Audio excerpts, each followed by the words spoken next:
ዛሬ ከኔ ጋር እንድናየው የፈለኩት የመጽሐፍ ቅዱስ ቃል ፊልሞናን መጽሐፍ ነው። ሁላችንም በእግሮቻችንን ቆምና አዲሱ መደበኛ ትርጉምን የያዘ ሰው ካለ በሱ ነው ማነበው። በጌታ በኢየሱስ ክርስቶስ ስም አነባለሁ። የክርስቶስ ኢየሱስ እስረኛ ከሆነው ከጳውሎስና ከወንድማችን ከጢሞቴዎስ ለተወደደው እና አብሮ ለሚሰራው ለፊልሞና ለእህታችን ለአንፍቢያ አብሮን ወታደር ለሆነ ለአቅርባ በቤትህም ላለች ቤተ ክርስቲያን ከአባታችን ከእግዚአብሔር ከጌታም ከኢየሱስ ክርስቶስ ጸጋና ሰላም ለእናንተ ይሁን። አንተን በጸሎቴ በማስብህ ጊዜ አምላኬን ሁልጊዜ አመሰግነዋለሁ። ምክንያቱም በጌታ በኢየሱስ ያለህን እምነትና ለቅዱሳን ሁሉ ያለህን ፍቅር ሰምቻለሁ። በክርስቶስ ስላለህ መልካም ነገር ሁሉ በሚገባ ትረዳ ዘንድ እምነትህን ለሌሎች በማካፈል እንድትተጋ ጸልያለሁ። ወንድሜ ሆይ የቅዱሳንን ልብ ስላሳረፍክ ከፍቅር ደስታን ታላቅ ደስታንና መጽናናትን አግኝቻለሁ። ስለዚህ ማድረግ የሚገባህን እንድታደርግ አዝህ ዘንድ በክርስቶስ ድፍረት ቢኖረኝም በፍቅር እለምንሃለሁ። እንግዲህ ሽማግሌና አሁን ደግሞ የክርስቶስ እስረኛ ኢየሱስ እስረኛ የሆንኩት እኔ ጳውሎስ በእስር እያለሁ ስለወለድኩት ልጄ ስለ አናሲሞስ እለምንሃለሁ። አስቀድሞ የሚጠቅምህ አልነበረም፣ አሁን ግን ለአንተም ሆነ ለእኔ የሚጠቅም ሆኗል። የልቤ የሆነውን እርሱን መልሼ ወደ አንተ ልኬዋለሁ። ስለ ወንጌል በታሰርኩበት ጊዜ በአንተ ፈንታ ሆኖ እንዲያገለግለኝ ለራሴ ላስቀረው ፈልጌ ነበረ። ነገር ግን አንተ የምታደርገውን መልካም ነገር ሁሉ በውዴታ እንጂ በግዴታ እንዳይሆን ሳላማክርህ ምንም ማድረግ አልፈልግም። ምናልባትም ለጥቂት ጊዜ ከአንተ የተለየው ተቀብለ ለዘለቄታው አንተ ዘንድ እንድታቆየው ነው። ከእንግዲህ ወዲህ ግን እንደ ባሪያ ሳይሆን ከባሪያ በላይ የሆነ ተወዳጅ ወንድም ነው። ለእኔም ተወዳጅ ነው፣ ለአንተ ግን በሥጋም በጌታም ይበልጥ ተወዳጅ ነው። እንግዲህ እንደ ባልንጀራ ከቆጠርከኝ እኔን እንደምትቀበለኝ አድርገህ ተቀበለው። አንተን የበደለ ነገር ቢኖር ወይንም የአንተ ብድር ቢኖርበት በእኔ ላይ ቁጠረው። እኔ ጳውሎስ ይህንን በገዛ እጄ ጽፌአለሁ፣ ያለበትን እኔው እከፍለዋለሁ። አንተም ራስህ የእኔ ስለመሆንህ ምንም አልናገርም። ወንድሜ ሆይ በጌታ እንድትጠቅመኝ እፈልጋለሁ። በክርስቶስ ልቤ አሳረፈልኝ። ታዛዥ መሆኑን በመተማመን ከመጠየቀውም በላይ እንደምታደርግ በማወቅ እጽፍልሃለሁ። ከዚህም ሌላ ጸሎታችሁ መልስ አግኝቶ ወደ እናንተ ለመምጣት ተስፋ ስለማደርግ ማረፊያ አዘጋጅልኝ። ከኔ ጋር የክርስቶስ ኢየሱስ እስረኛ የሆነው ኤጳፍራ ሰላምታ ያቀርቡላችኋል። እንዲሁ አብረው የሚሰሩት ማርቆስ፣ አርስጦቆስ፣ ዴማስና ሉቃስ ሰላምታ ያቀርቡላችኋል። የጌታ የኢየሱስ ክርስቶስ ጸጋ ከመንፈሳችሁ ጋር ይሁን። አሜን። ተቀመጡ። ዛሬ ይህንን ቃል ከእናንተ ጋር ለማካፈል አስቤ ስጸልይ ነበረና ይቺ 23 ቨርስ ያላት አንድ የግል ደብዳቤ ነች። ይቺ ደብዳቤ በቅዱስ ጳውሎስ ፊልሞና ለሚባል ሰው የተጻፈች ደብዳቤ ነች እና የእሱ ሰራተኛ ስለሆነ እንዲቀበለው ስለመማፀን የተጻፈ ደብዳቤ ነው። ደብዳቤው የተጻፈበት ጊዜ ቆላሲያስ የሚባለው መልእክት የተጻፈበት ጊዜ አንድ ነው። ይህን ደብዳቤ ጳውሎስ በሮም እስር ቤት ሆኖ ይህን ደብዳቤ ቲኪቆስ ለሚባል ሰውና ለራሱ ለአናሲሞስ አሲዞ ነው ወደ ፊሊሞና ይላከው። ፊሊሞና በቆላሲያስ ውስጥ ያለ የሚኖር ባለጠጋ የሆነ ሰው፣ ባሪያ ያለው ሰው ነው። ባሪያ ስንል ያው ወደ ኋላ ሄደን ባሪያ ምን ማለት ነው የሚለውን ደግሞ ማየት ይገባናል። አሁን እኛ ሀገር ያው አንዳንዶቻችን ጠቆር ያለ ሰው ስናይ ነው ባሪያ የምንለው። ያ አይነት ባርነት አይደለም በወቅቱ የነበረው። በዘመናችን ብዙ ባርነት አለ። አሁን በቅርብ አፓርታይድ ጥቁሮቹን አንድ ቦታ አግቶ ነጮች የሚገቡበት ምግብ ቤት የሚበሉት የሚጠጡትን ባነሰ በወረደ ኳሊቲ ጥቁሮች እንዲጠቀሙ ያደርጋሉ። ይሄ በቆዳ ከለር የመጣ ባርነት ነው። በዚህ ጊዜ ግን የነበረው ሮም ነበር የሚገዛው ዓለምን። ሮም ስለሚገዛ ሮም ባሪያ የሚያደርገው አንድን ከተማ በጦርነት ያሸንፋል። በጦርነት ያሸንፍና የተማረኩትን ሰዎች በሙሉ ባሪያ ያደርጋል። ሌሎቹ ደግሞ ሰራተኛ፣ እርሻ ያላቸው፣ ትልቅ ቦታ ያላቸው ናረስ ብለው ለሰው ይሰጣሉ፣ የሚታረሰውን ቦታ። ያንን ይህንን ያህል አርሼ ይህን ያህል ላንተ አስገባለሁ ብሎ ቃል ይገባና መሬቱን ይወስድና ማረስ የሚገባውን አርሶ የሚጠበቀውን ያህል ምርት ሳያገኝ ሲቀር ባለዕዳ ይሆናል። ዕዳውን እስኪከፍል ደግሞ ድረስ በባርነት ለጌታው ለመሬቱ ባለቤት ይገዛል። ፊሊሞና አናሲሞስ የሚባል ባሪያ ነው። ፊሊሞና ማለት ተወዳጅ ማለት ነው፣ የስሙ ትርጓሜ። አናሲሞስ ደግሞ ማለት የሚጠቅም እና በመልእክቱ መጀመሪያ ሰላምታ ያቀርብለታል። ስለ ራሱ ትንሽ ማብራሪያ ይሰጥና ጳውሎስ ይህን ደብዳቤ እኔ የክርስቶስ እስረኛ የሆንኩኝ ከወንድሜ ከጢሞቴዎስ ጋር ለተወደደውና አብሮ ለሚሰራ ፊሊሞና ይላል። ፊሊሞና ከነ ጳውሎስ ጋር አብሮ በሌላ ስፍራ ላይ የሚሰራ የእግዚአብሔርን መንግስት የሚያሰፋ አንድ ሰው ነው። ለእህታችንም ለአንፍቢያ አብሮ ወታደር ለሆነውም ለአቅርጳ ይላል። ወታደር ሲል ይነካኛል። ያው ወንጌል የሚሰራ ሰው ነው ወታደር፣ ፊት ለፊት የሚቆም ነው ወታደር እና ይህ አቅርጳ ወታደር ነው ይሏል። ከዛ በቤትህም ላለች ቤተ ክርስቲያን ይላል። ይህ ደብዳቤ የተጻፈው ለፊሊሞና ቢሆንም ይህ ደብዳቤ ልክ እኔ ቅድም ቆሜ እንዳነበብኩላችሁ አናሲሞስ እና ቲኪቆስ ይዘውት ደብዳቤውን ሲመጡ ለፊሊሞና ልክ እኔ ቆሜ ቅድም ሁላችሁ ቆማችሁ እንዳነበብኩት እንደዚሁ ነው የሚነበበው በሰው ሁሉ ፊት። ይህ ደብዳቤ ለምን ፊሊሞና ተጠቅሷል፣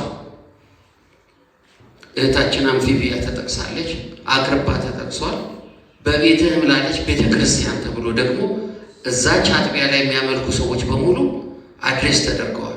ስለዚህ እነዚህ ሰዎች ሁሉ መስማት አለባቸው። እምነቱን የሚያራምድ የእግዚአብሔርን መንግስት የሚያሰፋ ጳውሎስ የተባለ ሰው ነው የጻፈው።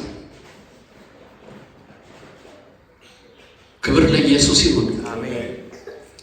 ከጳውሎስ መልእክት ሲመጣ ቆላሲያስ መልእክት ሲጻፍላቸው ኤጳፍራ የቆላሲያስ ሰዎች በተለየ ትምህርት ተገፍተው ሲሄዱ ይሄ ነገር እንዴት ነው ብሎ ያንን መመከት የሚችልበትን ምክር ለመጠየቅ ወደ ጳውሎስ መጥቶ ኤጳፍራ ይህንን ቆላሲያስ መልእክትን ጻፈ። እግረ መንገዳቸውን ደግሞ ለፊሊሞና ይህንን መልእክት ተጻፈ። ፊሊሞና ጋር አንድ ጉዳይ አለ። ወረድ ብለን ስንሄድ እናገኘዋለን። ነገር ግን እዛ ጋር ከመድረሳችን በፊት የደብዳቤው አጻጻፍ መጀመሪያ ጳውሎስ ስለ ፊሊሞና የሰማው ነገር አለ። ስለዛ ያመሰግነዋል። አንተን በጸሎቴ በማስብ ጊዜ አምላኬን ሁል ጊዜ አመሰግነዋለሁ ይለዋል። ለምን? ምክንያቱም በጌታ በኢየሱስ ያለህን እምነትህንና ለቅዱሳንም ሁሉ ያለህን ፍቅር ሰምቻለሁ። እንድታስቡት የምፈልገው አንድ ነገር አለ። ፊሊሞናን በዓይነ ሕሊናችሁ ሳሉት። ጳውሎስ እያለ ያለው ይሄ ሰውዬ ክርስቲያን ነው፣ ባለጠጋ ነው። ቤቴን ተጠቀሙ ብሎ ለቤተ ክርስቲያን ሰጥቷል ማለት ነው። በቤት ላለች ሲል በቤት ላለች ብሎ ሲናገር ሐዋርያት ስራ ላይ ጴጥሮስ ታስሮ ባለበት ጊዜ መልአኩ ካስፈታው በኋላ ወደ አንድ ቤት ሄዷል። ማርቆስ ወደሚሉት ዮሐንስ ቤት። በዛ ተሰብስበው ይጸልዩ ነበር። በወቅቱ ሰዎች እንደኛ አሁን አዳራሽ ምናምን እንደዚህ አታስቡት፣ በቤት ነው የሚመለከው። ስለዚህ ፊሊሞና ቤቱን ሰጥቷል። ይህ ሰው እምነትህን በጌታ ዘንድ ያለን እምነትህን ለቅዱሳን ሁሉ ያለን ፍቅርህን ምን ብያለሁ ሰምቻለሁ። በክርስቶስ ስላለ መልካም ነገር ሁሉ በሚገባ ትረዳ ዘንድ እምነትህን ለሌሎች በማካፈል እንድትተጋ ምን እላለሁ ጸልያለሁ። ክብር ለኢየሱስ ይሁን። ለምን መጽሐፉን ይህን ደብዳቤ መጽሐፍ አስፈለገው ጳውሎስ? መንፈስ ቅዱስስ ለእኛ ምን ትምህርት እንድናገኝና ህይወታችን እንድናስተካክል እግዚአብሔር ይፈልጋል። ይህን በትኩረት እንድታዩ ትፈልጋለሁ። ለምን? አንድ ደብዳቤ ነች። አንድ ግለሰብ መኖሪያ ውስጥ ላለች ቤተክርስቲያንና በዛች ቤተክርስቲያን ውስጥ ላሉ ለዋናው ባለጠጋ ለሆነው መሪ ለፊሊሞና ነው ደብዳቤ ተጻፈ። ሁለተኛ ይሄ ደብዳቤ የሚያወራው በዋናነት ብዙ ጊዜ በስብከት ሰምታችሁ ታውቃላችሁ፣ ስለ ይቅርታ ነው። ይሄ ሮጦ ለሄደው ሰራተኛ፣ አምጾ ለሄደው ሰራተኛ፣ በፊት ይጠቅም ስላልነበረው አናሲሞስ ስለሚባለው ሰራተኛ ይቅርበልና ተቀበለው የሚል የይቅርታ ደብዳቤ ነው። ከዚህ በላይ ግን ሁለት ነገሮችን እንድናስተውል ዛሬ በጌታ ፍቅር ለምናችኋለሁ። አንደኛው የወንጌልን ጉልበት ነው። ወንጌል ስጋ ኢየሱስ ያድናል ምን ሲሰበክ አላየንም፣ ግን ሰዎቹ ላይ አንድ የተፈጠረ ነገር አለ። ይሄንን የወንጌል ጉልበት ፈልገን እንድናየው። ሁለተኛው ጸጋ የሚባለውን ነገር በእነዚህ ሰዎች ህይወት ውስጥ እንድናይ እፈልጋለሁ። ክብር ለኢየሱስ ይሁን። ጳውሎስ መልእክቱን ሲቀጥል ስለዚህ ማድረግ የሚገባህን እንድታደርግ አዝህ ዘንድ በክርስቶስ ድፍረት ቢኖረኝ የሚለዋል። ለምን? አስቡት፣ ጳውሎስን አስቡት። ክርስቶስ የተገለጠለት በመንገድ ሲሄድ እኔ ክርስቶስን እንደመመስል እኔን ምሰሉ ብሎ የሚሰብክ ይህ ሰው ላዝ ድፍረቱም አለኝ፣ የስልጣኑም አለኝ። ለምን? ከሐዋርያት እንዳንዱ ነው። ይሄ ኦቶሪቲ አለ። ግን ይህንን ቢኖረኝም በፍቅር እለምንሃለሁ። እድሜውንም ሁሉ ያያይዝና ይነግራል። እንግዲህ ሽማግሌና አሁን ደግሞ የክርስቶስ እስረኛ የሆንኩ እኔ ጳውሎስ ራሱን ዝቅ አድርጎ በፍቅር ምን እልሃለሁ እለምንሃለሁ።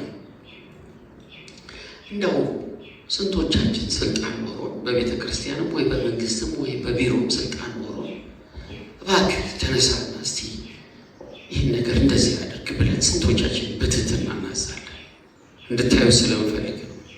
የዚህን ሰውዬ እንዴት ያለ በጣም ዝቅ ያለ ትሁት እግዚአብሔር ሰው መሆኑ እምነቱን ጳውሎስ የሚባል ሰውዬ ገላትያ አካባቢ መጥቶ ሲሰብክ ኤጳፍራ ሰምቶ ኢየሱስ የሚባል የእግዚአብሔር ልጅ ስለ ኃጢአታችን የሞተ እኛን ጻድቅ አድርጎ ለማቅረብ ከሙታን ሕያው ሆኖ የተነሳ እያለ የሰበከውን ኢየሱስን ያንን ይዞ መጥቶ እነዚህ ሰዎች ወንጌል ሰምቶ ቤተክርስቲያን መስርተው ቁጭ ብለው እየተገለገሉ በዚህ ሰዓት እምነቱን የጀመሩትን ሰዎች ቀጥታ ዳይሬክትሊ ግንኙነት የላቸው።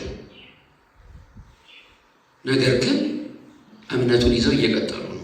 አሁን ይሄ ስለዚህ እምነት የተናገረው ሰው ደብዳቤ ጽፎ ነው ይሄ ደብዳቤ የሚነገረው። በእስር እያለው ስለወለድኩት ልጄ ስለ አናሲሞስ እለምንሃለሁ አለ። አናሲሞስ የፊሊሞና ባሪያ ነው። which ባሪያ ማለት የራሱ መብት የሌለው እንደፈለገ መሄድ የማይችል ሰው ለባሪያው ተገዢ ለጌታው ተገዢ የሆነ ሰው አናሲሞስ። አናሲሞስ ግን ያደረገው ነገር ምንድነው? ተነስቶ ሮጦ ወጥቶ ጠፍቶ ከዛ እስር ቤት ጳውሎስን አገኘው። ያው ጳውሎስን ስታገኙት እንግዲህ አስቡት፣ ኢማጂን አድርጉ። ጳውሎስን አገኘው፣ ኢየሱስን አጠጣው። በቃ አንቆረቆረለት፣ ጠጣ። ይሄ ሰውዬ አሁን በእስራቴ የወለድኩት ልጄ ነው አለ። ወንጌልን ሰምቷል። ይህ ሰው አስቀድሞ የሚጠቅምህ አልነበረም።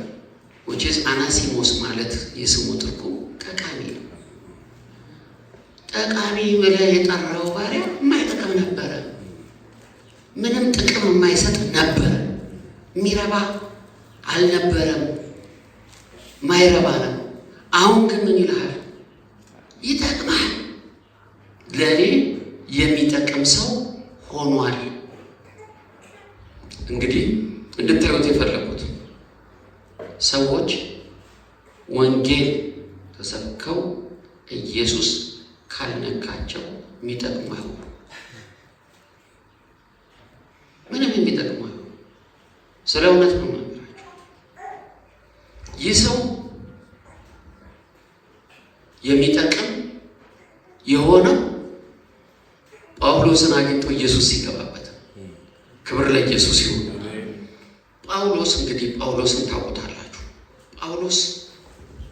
ስለ ጳውሎስ ብዙ መናገር አልችልም፣ ግን ኦልሬዲ ስለምታውቁት።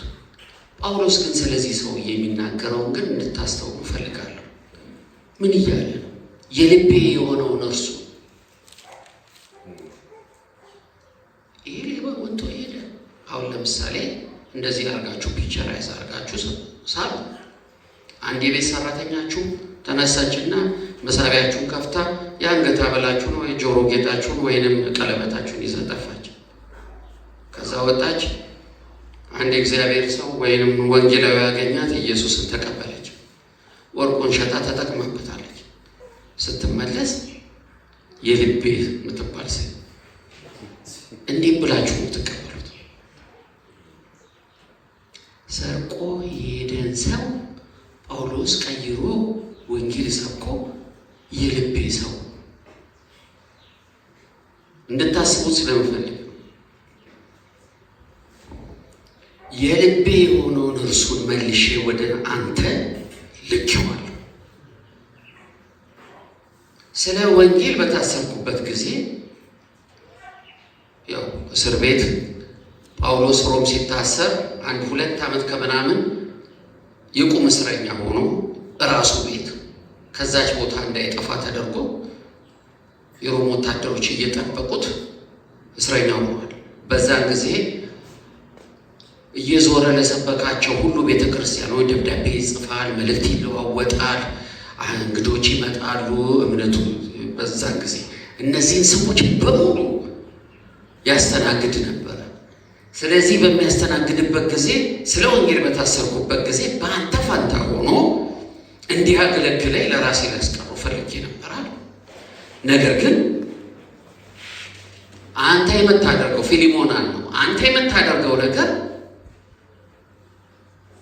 በውዴታ ይሉንታ ይዞ አይደለም። እኛ ብዙ ጊዜ ኢትዮጵያኖች በይሉንታ መልካሙን ሁሉ በውዴታ እንጂ በግዴታ እንዳይሆን ሳላማክር። ለምን የዚህ ሰውዬ ሌጋል የሆነ ባለቤት ህጋዊ የሆነ ባለቤት የዚህ ሰውዬ ወረቀት አለ ባሪያ ለመሆኑ የፊሊሞና የሰውን ባሪያ ማስቀረት በሮም ህግ ያስቀጣል፣ ባሪያውን ደግሞ ያስገድለዋል።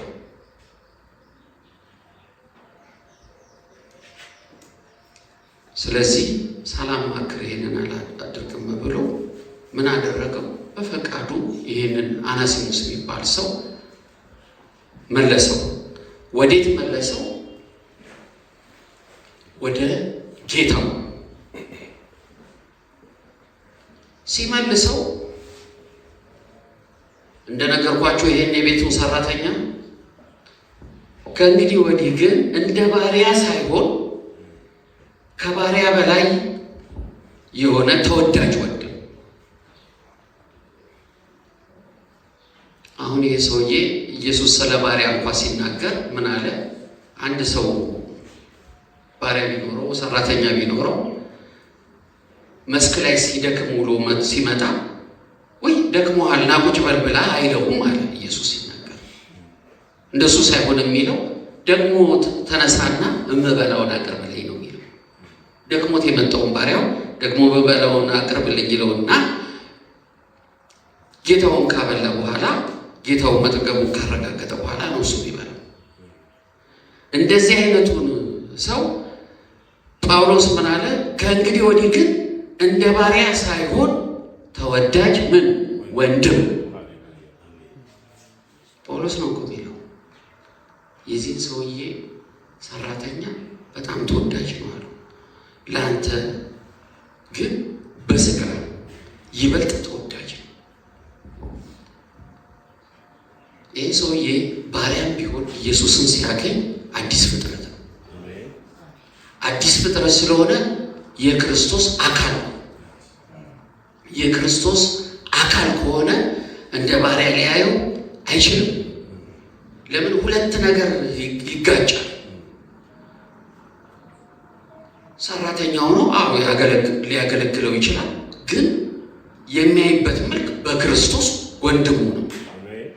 ሰማይ ሲሄድ ሁለቱም አንድ ስፍራ ናቸው። ሁለቱንም ጌታችን ለይቶ የሚያየው የለም። ክብር ለኢየሱስ ይሁን። ይቀጥላል። እንግዲህ እንደ ባልንጀራ ብትቆጥረኝ ይለዋል ፊሊሞናን፣ እንደ ጓደኛ ብትቆጥረኝ እኔን እንደምትቀበል አድርገህ ተቀበለው። ትእዛዝ ነው የሚሰጠው ሰውየው። ጳውሎስ በቤቱ ቢመጣ ሽር ጉድ ብሎ እንደሚቀበለው ይህን ሰርቆት የሄደውን ሰራተኛ ሽር ጉድ ብለህ ተቀበለው እኮ ነው ያለ። ሽር ጉድ ብለህ ተቀበለው።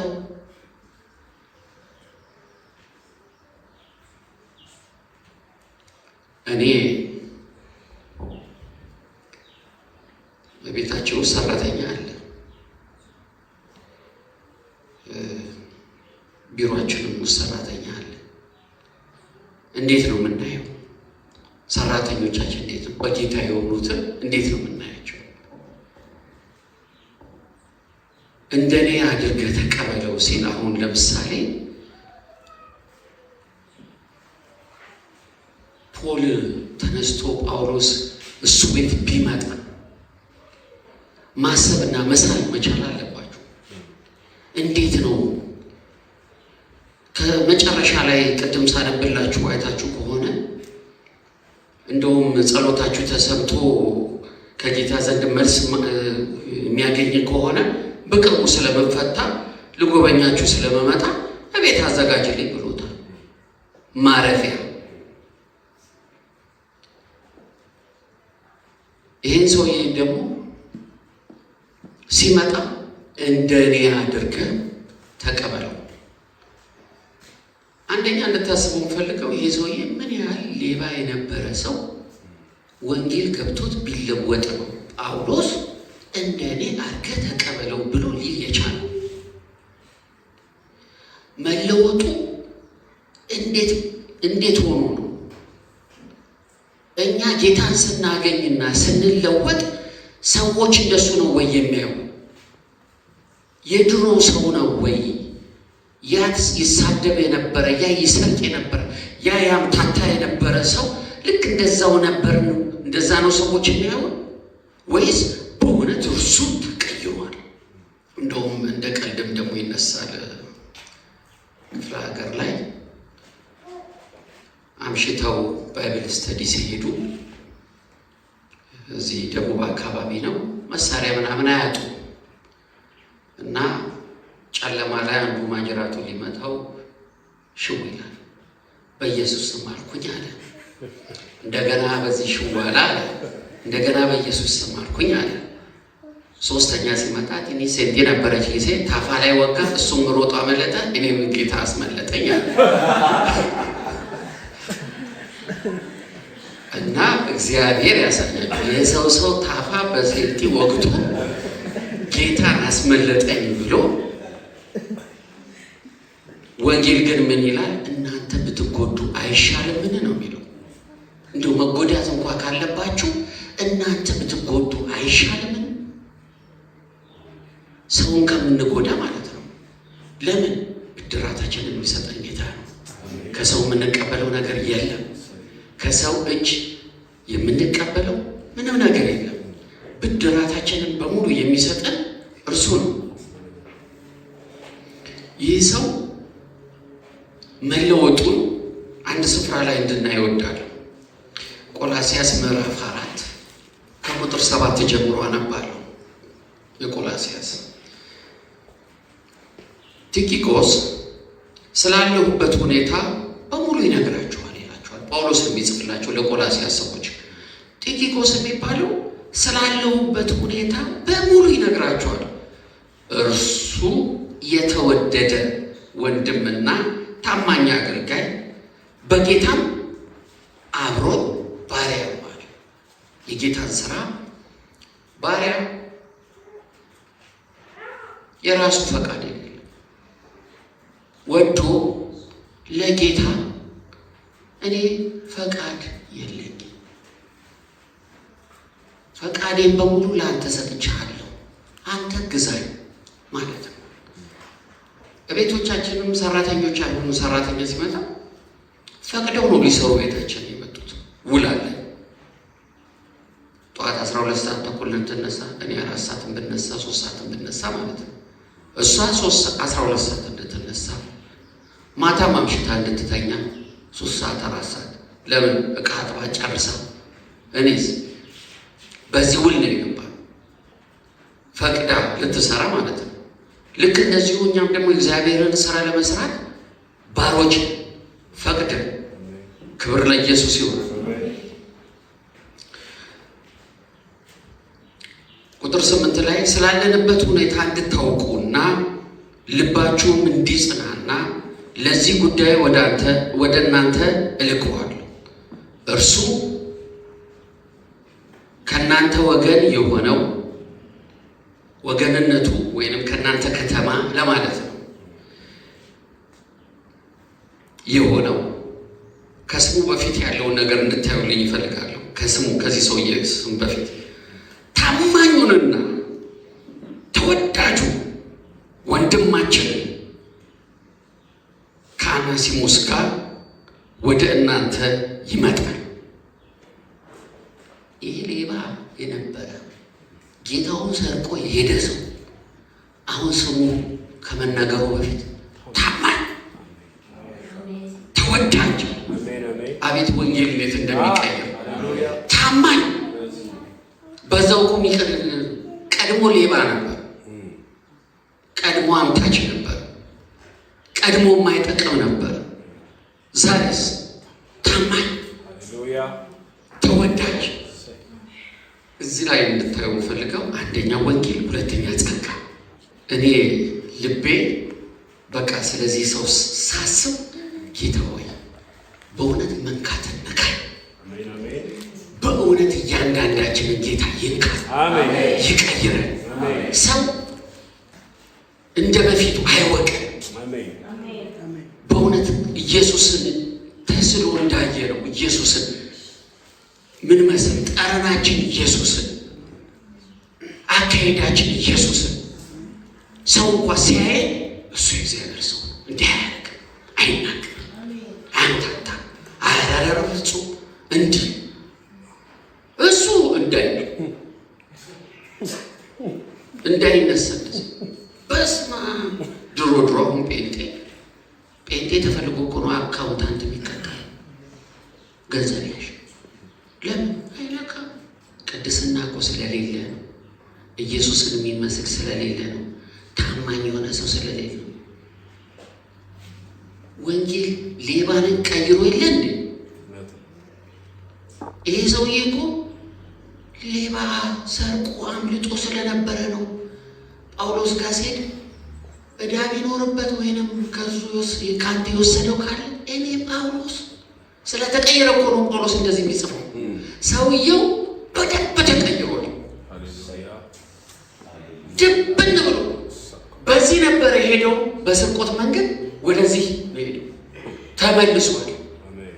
ኢየሱስን ስንቀበል ዓለምን እኮ ክጃለሁ ነው ያለው። ሰይጣንን ክጃለሁ ነው ያለው።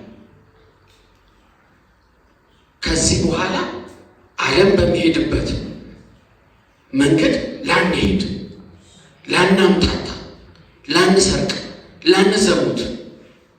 ልክ እንደዛ ነው ኢየሱስ የሰጠን ሕይወት። ምንም ስህተት የሌለበት፣ ምንም ኩነኔ የሌለበት፣ ምንም አዲስ ንጹሕ ሰው ሁሉ ሲያየው ምንም ነቀፋ ማያወጣ አዲስ። ክብር ለስሙ ይሁን። ክብር ለወደደ ለዚህ ለጌታ ክብር አምጡለት። ክብር ኢየሱስ ይገባሃል። ኢየሱስ ወንጌልን ብዙ ሰዎች ሰብከናቸዋል። ከልባቸው የተቀየሩ ሰዎች አሉ። በእውነት ፊታቸው ያየ ነው ነግረናቸው ፊታቸው ተቀይሮ በሳምንቱ ደስ ብሏቸው የዛሬ 2 ዓመት ከምናምን እኔና ወንድሜ ቶሚ ሜክሲኮ ቡናና ሻይ ጋር ስንሰብክ አንዱ መጣና ክራንች ይዞ ተቆጣን። በክራንች ሁሉ ሊመታን እንዴት ብሎ ኦልሞስት ጫት በመቃም ጥርሱ ግማሽ ሆኗል። ይህ ሰው ግድ የለም አሁን እኛ መርቅኗል። ያው ብዙ ወንጌል ወሬ አይሆንም ከእንደዚህ አይነት ሰው ጋር። አንዴ ጸልይና አንዴ ብለን ተጠጋ። ከዛ እጃችንን ጭነን ስንጸልይ አጋንንት ወጣ።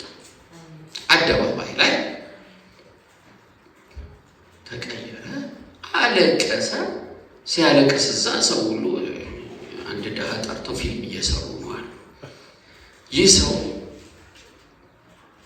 ተቀይሮ ሀልዎት ቤተ ክርስቲያን እዛ አካባቢ ስለሚቀርቡ ማለት ነው ተምሮ ተጠምቆ ክራንቹን ጥሎ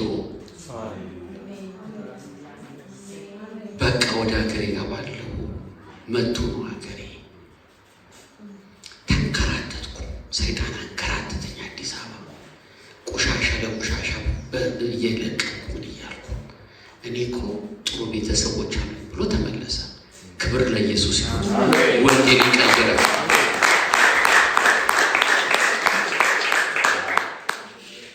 ጳውሎስ በመንፈሱ ጸልዮ መርምሮ በእውነት የተቀየረ ሰው ስለሆነ ታማኝ ሆኗል፣ ተወዳጅ ሆኗል። እና ጌታ እንደዚህ ያድርገን። ዕዳ ቢኖርበት እኔ በእጄ ጽፌያለሁ፣ እኔ እከፍለዋለሁ። ማን የወሰደውን? አናሲሞስ የወሰደው የሰረቀው። ለምን? የዚህ ሰውዬ መቀየር የእውነት መቀየር የእውነት ነው የተቀየረው። በእውነት ጌታ እያንዳንዳችን እኔ ማታ ለሊት ስጸልይ ነበር። እኔ ባሪያህንም ሳትረሳ ጌታ ሆይ እኔ ባሪያህንም ሳትረሳ መለወጥን ለውጠን መቀየርን ቀይረን ጌታ ሆይ ጌታ መልካም ነው። ጌታ በደጅ ነው። ይመጣል ኢየሱስ። እሞታለሁ ብሎ ሞቷል። እነሳለሁ ብሎ ተነስቷል። እመጣለሁ ብሏል። ይመጣል። ሲመጣ እንዴት ያገኘናል? ለእያንዳንዳችን ጊዜ ተሰጥቶናል። መጀመሪያ ራሳችንን እንድናስተካከል፣ ሁለተኛ ወንጌልን እንድንሰብክ፣ ሰዎች እንዲቀየሩ መቀየር አለባቸው። ሰው ወንጌል ካልሰማ የሚጠቅም አይሆንም። ይሄ በአናሲሞስ በኩል ያለውን ነው የነገርኳችሁ። ፊሊሞናስ እዚህ ሰውዬ ላይ መብት አለው፣ የማስገደል መብት አለው። ሰርቆት ነው ሄደው ያለበት ዕዳ ሳይከፍል ጭራሽ ሰርቆ ነው ሄደው። ሰርቆ የሄደውን ይህንን ሰውዬ ሕግ ፊት አቀርቦ እንዲቀጣ ማድረግ ይችላል። አሁን ግን ጳውሎስ ሲለምን ይቀራል። ተወለት። ከግል ጥቅሙ ይልቅ የእግዚአብሔርን መንግስት አስቀደመ። ለምን? ምን ያህል እንደቆየ አናሲሞስ ከጳውሎስ ጋር አልተጻፈልንም፣ ግን ብዙ ጊዜ ቆይቷል ብዬ አምናለሁ። ለምን? መለወጥ ፕሮሰስ ስለሆነ ማለት ነው። መለወጥ ፕሮሰስ ስለሆነ ብዙ ጊዜ ስለቆየ ይህ ሰውዬ ስለተለወጠ ታማኝነቱ ተፈትኖ ተወዳጅነቱ ታይቶ ነው ይሄ መልእክት የተጻፈው። ስለዚህ ሲመጣ ይህ ሰውዬ ባሪያ የነበረ ሰውዬ አሁን ምን ሊሆን ነው? በዛች ቤተ ክርስቲያን ውስጥ መጋቢ ሊሆን ነው። ይህ ሌባ የነበረ ሰውዬ ሊገሰጽና ሊመክር ነው።